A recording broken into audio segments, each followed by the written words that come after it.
Hello everybody, this is Old Soldier. This is going to be a little bit of a different episode. So usually I do gear reviews, or I highlight some sort of activity that I'm doing, or it's an instructional video. This is going to be a little bit different. It's not really a gear evaluation, but this might have some nostalgia for old paratroopers, old Jumpmasters. What I have here, this is a Jumpmaster knife, or what we call the Jumpmaster knife. Now this was an actual issue piece of gear that I was issued. I got it somewhere along the line, issued to me during my military career. I'm not exactly sure when, but except for one station unit training for infantry at OSIT, or one station unit training, OSIT, Fort Benning, Georgia, I was on jump status my entire career. And that was on active duty in the U.S. Army Reserves and in the National Guard. And somewhere along the line, I was issued this. Now, this was what the military calls an expendable item. You don't sign a hand receipt for it, where it was an accountable piece of gear. This is what they called an expendable. But anyway, this was referred to as a Jumpmaster knife. And it really wasn't that great of a knife. But anytime you were given something that even worked moderately, it was a plus. So this is an automatic knife, otherwise known as a switchblade. So yes, it was a government-issued switchblade. And you see, everybody saw how good that was. Let me do that again.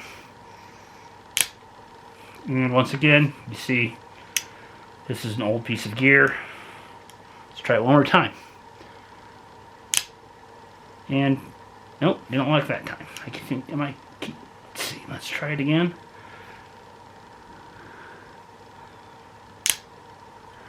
Yeah, that pretty much sums it up. Okay, so yeah, this was called a Jumpmaster knife. It was made by Camillus. But you know, if you got issued anything that was kind of useful, it was appreciated. Now, the story was, I'm not sure if this is true or not, but when the government contract, there's two knives on it. There's the fixed blade knife, which you've seen me several times try to, yeah, that pretty much sums it up, open. But there is a hook knife on this. And what this is designed for is to, you know, in theory, cut a towed or a hung jumper, or cut yourself away from, well, that's what it was used for. It has a hook knife. And supposedly, the government contract, that was supposed to be the automatic feature, but it got screwed up somewhere along the line, and, you know, it tended to be the regular fixed blade, which was the automatic. And, you know, I've seen a number of people through the years. I think these are also issued to flight crews, and I saw people on flight crews that had them kept in a pocket, dummy corded off in a pocket on their flight suits. Okay, great, you know, blade is always handy, switchblade or not, and it does have a nice lanyard, and it does have, you know, the high-vis rescue orange handles.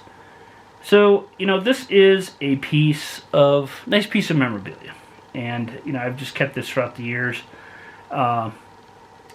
It really is cool now that, you know, switchblades and where I live, automatic knives or switchblades are legal. Look at that. All right, locked up nice that time.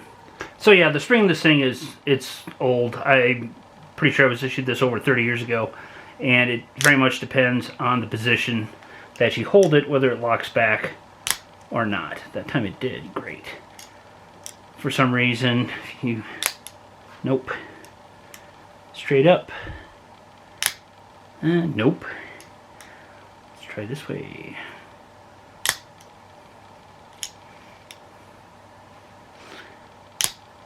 So yeah, not super reliable automatic or switchblade, but it is what it is. And like I said, this is quite old. The original maker of this knife was the Camillus Company. They're fairly well-known knife manufacturer, and they had government contracts. This was one. Now, I have seen these on the internet, made by a company called Colonial, and they want $200 for one, which to me, hey, if it's a piece of memorabilia, I get it, but for a functioning knife, I would never pay that. But hey, you know, memories are cool, I get it. So, and this is kind of a cool item, so yeah, I get it. Now, I was a Jumpmaster, and I successfully completed Jumpmaster school. I like Jumpmaster school so well, I went twice. If anybody has been to Jumpmaster school, they can tell you the two big weedouts are JMPI, which are Jumpmaster Primary Inspection, and Accidents in the Aircraft. And the first time I biffed it up and got chucked out for failing JMPI. But I will say this, second time I went, it was order of magnitudes easier, and I had no problem. And I was awarded later in the career the senior and then the master parachutist badge, which is cool. That's great. Nice scare badge. But you know, this hook knife was really, you know, was intended for air crews and jump masters, and was to cut away gear. And here I've got some 550 cord, and I just take a loop, and I'm just gonna cuts right through. And if there was a toe jumper or something, or piece of gear hung up with the weight hanging on it, you wouldn't have to saw. Oops, I just did one of the other one. Slipped through. I guess that wasn't a very good demonstration. Probably wouldn't have to saw nearly as much, but you can see that cut through. But really, the big thing is the hook knife. You know, or that's how it was intended to be, I guess. So that's, you know, like I said, didn't use carried a whole lot. I always made sure I had some sort of knife on me when I jump mastered, but I think I only carried this maybe a couple times, 2-3 times.